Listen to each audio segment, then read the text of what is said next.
মকর রাশি মকর লগ্ন ক্যাপ্রিকন সাইনের জাতক জাতিকাদের 2025 সালের 15 জুলাই টু 21 জুলাই অর্থাৎ 15 জুলাই থেকে 21 জুলাই আগত একটি সপ্তাহ আপনাদের ক্ষেত্রে ঠিক কেমন অতিবাহিত হবে সে বিষয়ে প্রতিবেদনে আমরা বিস্তারিত আলোচনা করব। আলোচনাটি অত্যন্ত গুরুত্বপূর্ণ হবে, তার কারণ বর্তমানে আপনাদের রাশিধিপতি রাশির মালিক শনি মহারাজ কিন্তু বক্রী হয়েছেন, আবার বুধও কিন্তু এ সপ্তাহে বক্রী হতে চলেছেন। এ সপ্তাহে আমরা সূর্য বুধের বুধাদিত্য যোগও কিন্তু পরিলক্ষিত করব। শুক্র কিন্তু স্বগৃহে গোচর করছেন, এটি রাজযোগের থেকে কোনো অংশেই কিন্তু কম নয়। আবার দেখুন, এই যে সপ্তাহটিতেই কিন্তু আষাঢ় মাসের পরিসমাপ্তি এবং শ্রাবণ মাসের শুভারম্ভ ঘটতে চলেছে। আপনারা তো জানেন ভগবান হরিবিষ্ণু বর্তমানে যোগ নিদ্রায় আছেন, দেবাদিদেব মহাদেবের শঙ্কর রূপ বিশ্ব পরিচালনা করছেন। তাহলে দেবাদিদেব মহাদেবের নাম জপ ধ্যান আরাধনা করার জন্য সময় কিন্তু শুরু হয়ে গেল। বিশেষ করে সোমবার দিন কিন্তু আপনারা অর্থাৎ 21 জুলাই কিন্তু সোমবার পড়ছে। এদিন আপনারা দেবাদিদেব মহাদেবের ভক্ত যারা আছেন সোমবারের মহান ব্রত পালন করতে পারেন। আবার এই সোমবার দিনই কিন্তু পড়েছে কামিকা একাদশী। যারা সনাতনী ভাই বোন আছেন একাদশীর মহান ব্রত আপনারা পালন করুন, অত্যন্ত উপকৃত হবেন। বন্ধুরা, যে আলোচনাটি আমরা করতে চলেছি এটি ইন জেনারেল হবে। পৃথিবীতে যতজন মকর রাশির জাতক জাতিকা আছেন তাদের প্রত্যেকের জন্য। আপনি চাইলে আপনার ব্যক্তিগত ন্যাটাল চার্ট বা জন্মছকের সাথে সাথে বর্তমান প্ল্যানেটারি ট্রানজিটের চার্ট বা গ্রহগত গোচরের ছককে একসাথে কম্বাইন করিয়ে 100% অথেন্টিক পার্সোনাল বা ব্যক্তিগত গণনা এনি টাইম আমাদের দ্বারাই করাতেই পারেন। এর জন্য স্ক্রিনে আমরা নাম্বার দিয়ে থাকি। শনিবার রবিবার অফিসে এসে ফেস টু ফেস সাক্ষাৎ করতে পারেন, অথবা by phone any time consultancy আপনারা নিতেই পারেন। তো চলুন কথা না বাড়িয়ে আলোচনায় প্রবেশ করা যাক। মকর রাশি মকর লগ্ন ক্যাপ্রিকন সাইনের জাতক জাতিকারা কালপুরুষের রাশি চক্র অনুযায়ী 10তম রাশির আন্ডারে আপনারা পড়েন। আপনাদের রাশিধিপতি গ্রহরাজ শনি মহারাজ। আর স্ক্রিনে আপনারা যে চার্টটি দেখতে পাচ্ছেন এটি কিন্তু মকর রাশির জাতক জাতিকাদের 2025 সালের 15 জুলাই আপনাদের গ্রহগত গোচরের ছক কিন্তু ঠিক এমনটি দেখাবে। ফার্স্ট হাউসে 10 লেখা থাকলেও গুলিয়ে ফেলবেন না, এটি আপনাদের ফার্স্ট হাউস। আপনাদের সেকেন্ড হাউসে চন্দ্র রাহুর সংযোগ থাকছে, তবে চন্দ্র আবার দুদিন অন্তর অন্তর রাশিও পরিবর্তন করবে। আর রাহু কিন্তু এখানেই থাকতে চলেছে পুরো সপ্তাহটি জুড়ে। শনি কিন্তু খুব সম্প্রতি বক্রী হয়েছে, এবং শনি বক্রী হয়েছে এর সাথে সাথে শনি বক্রী হয়েছে নিজের নক্ষত্রে, উত্তর ভাদ্রপদ নক্ষত্রে। একটানা 138 ডেজ 138 দিন শনি বক্রী থাকবে 2025-এর 28 নভেম্বর পর্যন্ত। বক্রী শনি আপনাদের কি কি ফলাফল প্রদান করতে পারে এই 138টি দিন, সে বিষয়ে বিস্তারিত আলোচনা সহ একটি ভিডিও চ্যানেলে অলরেডি আপলোড করা হয়েছে। সময় সুযোগ বুঝে দেখে বা শুনে নিতে ভুলবেন না। আর শুক্র কিন্তু থাকছে আপনাদের পঞ্চম ভাবে, ত্রিকোণ ভাবের অধিপতি, স্বগৃহে বিরাজমান আছেন, রাজযোগের থেকে কোনো অংশেই কম নয়। গুরু সূর্যের সংযোগ থাকছে আপনাদের রোগ ঋণ শত্রুর ভাবে। আর বর্তমানে গুরু বৃহস্পতি কিন্তু রাহুর নক্ষত্র আদ্রা নক্ষত্রে, সূর্য কিন্তু শনির নক্ষত্র পুষ্যা নক্ষত্রে গোচর করছে। বুধ কিন্তু থাকছে আপনাদের সপ্তম ভাবে। আর 16 তারিখের পর কিন্তু সূর্য কর্কট সংক্রান্তি ঘটিয়ে বুধের সাথে মিলিত হয়ে বুধাদিত্য নামক একটি রাজযোগ তৈরি করবে আপনাদের সপ্তমে। তবে 18 তারিখে ঠিক তার দুদিন পরেই কিন্তু বুধ আবার বক্রী হয়ে যাবে। মঙ্গল কেতুর সংযোগ থাকছে পুরো সপ্তাহটি জুড়েই আপনাদের অষ্টমে। মঙ্গল রাহুকে দেখবে, রাহু মঙ্গলকে দেখবে, তাহলে অঙ্গারক যোগও কিন্তু থাকছে। দেখুন, প্রথমেই আপনাদেরকে বলবো, যেহেতু আপনাদের রাশির মালিক শনি মহারাজ তিনি স্বয়ং বক্রী হয়েছেন 13 জুলাই, অর্থাৎ এখান থেকে ঠিক দুদিন আগে। আর নিজের নক্ষত্রে আছেন উত্তর ভাদ্রপদ নক্ষত্রে, তাহলে অত্যন্ত পাওয়ারফুল পজিশনে আছেন। এজন্যই আপনাদেরকে বারবার কিন্তু আমরা বলছি, আপনারা হার্ডওয়ার্ক কঠোর কায়িক পরিশ্রম করুন। শর্টকাট অবলম্বন করলেই কিন্তু এ সময় ক্ষতি। কারণ শনিবার বক্রী শনির পূর্ণ দৃষ্টি কিন্তু আপনাদের ভাগ্যের উপরে পড়বে, যে জন্য হার্ডওয়ার্কের কোনো বিকল্প কিন্তু এ সময় নেই। সময় বলুন কম, শুনুন বেশি। কথায় আছে না, to be a good speaker one has to be the listener first. ভালো বক্তা হতে গেলে আগে ভালো শ্রোতা হওয়ার চেষ্টা করতে হবে।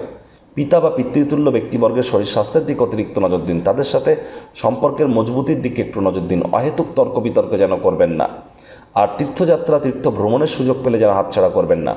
আবার দেখুন, 16 তারিখ 17 তারিখ অর্থাৎ বুধবার বৃহস্পতিবার চন্দ্র শনির বীর্যোগ কিন্তু আমরা পরিলক্ষিত করব আপনাদের থার্ড হাউসে। এ সময় কিন্তু ভাই বা বোনেদের সাথে আপনাদেরকে অত্যন্ত সম্পর্ক মজবুত করতে হবে। বিশেষ করে বুধবার বৃহস্পতিবার এই দুদিন কোনো শর্ট ডিস্টেন্স জার্নি বা কোনো নিকটবর্তী স্থানে যাত্রা বা ভ্রমণ আপনাদেরকে অ্যাভয়েড করাটাই কিন্তু বেটার হবে। যারা অনলাইন ইনকাম ওয়ার্ক ফ্রম হোমের কাজ করছেন তাদেরকেও কিন্তু একটু সাবধান থাকতে হবে বুধবার এবং বৃহস্পতিবার, এই যে দুটি দিন। দেখুন, শনি বক্রী হলেও শনির কিন্তু অন্তিম দৃষ্টি, তৃতীয় দৃষ্টি থাকবে কোথায়? শুক্রের উপর আপনাদের 5th হাউসে, কিন্তু 5th হাউসের অধিপতি শুক্র স্বগৃহে বিরাজমান। তাহলে যারা অবশ্যই প্রেম করে বিবাহ করতে চাইছেন, কিছু বাধা বিপত্তি থাকলেও প্রচেষ্টা আপনারা জারি রাখুন, অবশ্যই ভাগ্যবান প্রমাণিত আপনারা হতে পারেন, এ বিষয়ে কিন্তু কোনো সন্দেহের অবকাশ নেই। একই সাথে আপনাদেরকে বলবো, আপনাদের স্টক মার্কেট, শেয়ার মার্কেটে ভালো অর্থ উপার্জন করার সংযোগও কিন্তু তৈরি হচ্ছে। তবে 18 তারিখের পর যেহেতু বুধ বক্রী হয়ে যাবে, তাহলে 18ই জুলাই থেকে 11th অগস্ট, 18ই জুলাই থেকে 11ই অগস্ট স্টক মার্কেট বা শেয়ার মার্কেট থেকে আপনাদেরকে একটু প্রিকশন নিয়েই চলতে হবে। তার কারণে কোনো প্রকার স্পেকুলেশন গেম বা রিটেল মার্কেটে যারা আছেন খুব সাবধান। খুচরো বা পাইকারি বিজনেস যারা আছেন, সেই intraday, scalping, hedging, short selling, F&O বা সুইং ট্রেডিং বা কন্ট্রাক্ট যাই করুন না কেন, আপনাদেরকে একটু সাবধানতা অবলম্বন করে চলতে হবে। জীবনের ব্যাপারে, কেরিয়ারের ব্যাপারে, ফিনান্সের ব্যাপারে, পরিবারের ব্যাপারে যা যা সিদ্ধান্ত গ্রহণ করতে চান 18ই জুলাইয়ের আগে করে ফেলুন, বুধ বক্রী হওয়ার আগে করে ফেলুন, এটি আপনাদেরকে লাভান্বিত করবে। বুধ বক্রী হওয়ার পর যদি করেন, সমস্যা কিন্তু একটু হলেও বাড়তে পারে, কারণ বুধ কিন্তু আপনাদের ভাগ্যপতি, জেনে রাখতে হবে এটি। বুধ কিন্তু আপনাদের ভাগ্যস্থানের অধিপতি বুধ। আর বাইরের খাদ্য খাবার খেলেই কিন্তু পেটের সমস্যা, বদহজমের প্রবলেম, এগুলিও কিন্তু আপনাদের ইনক্রিজ করে যেতে পারে, সাবধান থাকুন। যারা fashion, photography, modelling, news media, entertainment, jewellery, garments, মহিলাদের সম্পর্কিত বস্তু, বস্ত্র সামগ্রী, ক্যাটারিং, বিউটি পার্লার, রেস্তোরাঁ, ফ্লাওয়ার, পারফিউম বা ছবি আঁকা, নাচ গান, নাটক, কবিতা আবৃত্তি, অভিনয়, ক্রিয়েটিভ ফিল্ড বা কোনো প্রকার ল্যাভিশ লাইফস্টাইল, লাক্সারি বা ব্র্যান্ডেড আইটেমসের জগতে যারা চাকরি করেন বা বিজনেস করেন, তাদের জন্য কিন্তু সংযোগ দুর্দান্ত পরিগণিত হচ্ছে। যারা প্রেমে পড়েননি, তাদের জীবনে প্রেম কিন্তু এ সময় আসতে পারে। আর ছোটোখাটো রোগশোক যদি দেখা দেয়, ইমিডিয়েট চিকিৎসকের পরামর্শ আপনারা নিন। নিজে থেকে মেডিসিন যেন কিনে খেতে যাবেন না, মেডিসিনের উপরে নির্ভরশীলতা কিন্তু বেড়ে যেতে পারে। খুব সাবধানে গাড়ি ঘোড়া চালান, শরীরে চোটাঘাত লাগার যোগ কিন্তু এখনও আছে। যারা পিএইচডি বা রিসার্চ করছেন, তাদের জন্য সময় সুযোগ বেটার পরিগণিত হবে। অকাল্ট ফিল্ডে যারা আছেন, তাদের জন্য সময় সুযোগ ভালো। পরিবার পরিজনদের উপরে জোর করে নিজের মতামতকে যেন জাহির করতে যাবেন না, এ বিষয়ে একটু সচেতন থাকুন। আর আপনাদের ক্ষেত্রে দেখুন, এখানে আমি বলবো, চন্দ্র কিন্তু উচ্চস্থ হতে চলেছে। চন্দ্র উচ্চস্থ হবে রবিবার আর সোমবার, এই দুদিন চন্দ্র আপনাদের পঞ্চমে প্রবেশ করে উচ্চস্থ হবে। কারণ চন্দ্র বৃষভ রাশিতে উচ্চস্থ হয়, আপনাদের 5th হাউসে উচ্চস্থ হয়, 5th হাউসেই গোচর করবে চন্দ্র রবিবার এবং সোমবার। এই দুদিন কিন্তু আপনাদের প্রেমের জীবনে নতুন নতুন উপলব্ধি আপনারা হাসিল করতে চলেছেন। যে সমস্ত দম্পতি প্রথম সন্তান প্রাপ্তির প্ল্যানিং করছেন, এ সময় কিন্তু প্রচেষ্টা আপনারা জারি রাখতে পারেন, 100% লাভান্বিত হবেন, এই বিষয়ে কোনো সন্দেহের অবকাশ কিন্তু নেই। আর শনি বক্রী হয়েছে মানে এই না যে আপনাদের রাশির অধিপতি, যে আপনারা তাবিজ, কবচ, মাদুলি, পাথর বা নীলা বা জেমস্টোন এসব জিনিস পরবেন। কর্ম না করলে কর্মের ফল পাওয়া যাবে না। বারবার কিন্তু বলি, এই তাবিজ, কবচ, মাদুলি, পাথর পরে, শিকড় বাকড় পরে, হোমযজ্ঞ করে কিন্তু কোনো লাভ দেবে না। প্রতিকার স্বরূপ আলোচনা করতে গিয়ে আপনাদের বলবো, স্ক্রিনে আপনারা দেখতে পাচ্ছেন নবগ্রহ বীজমন্ত্র। পারলে 9টি গ্রহকেই শান্ত রাখবার জন্য এই নবগ্রহ বীজমন্ত্র প্রতিদিন 108 বার করে জপ করুন। একবার মুখস্থ হয়ে গেলে মাত্র 10 থেকে 15 মিনিট লাগে। এটি মনুষ্য জাতির সৃষ্টি নয়, স্বয়ং ব্রহ্মদেবের সৃষ্টি, যা কখনো অনর্থ হতে পারে না। ভুলভাল উচ্চারণ করলেও কোনো নেগেটিভ ইম্প্যাক্ট পড়ে না। একই সাথে 9টি গ্রহকে আপনি শান্ত রাখতে পারছেন, এর থেকে বেটার কিন্তু আর কিছু হতেই পারে না। আর আপনাদেরকে বারবার বলবো, শনিবার করে সরিষার তেল, বেগুন খাবেন না। শুক্রবার করে স্নানের জলে হাফ কাপ কাঁচা দুধ বা গোলাপ জল দিয়ে স্নান করুন।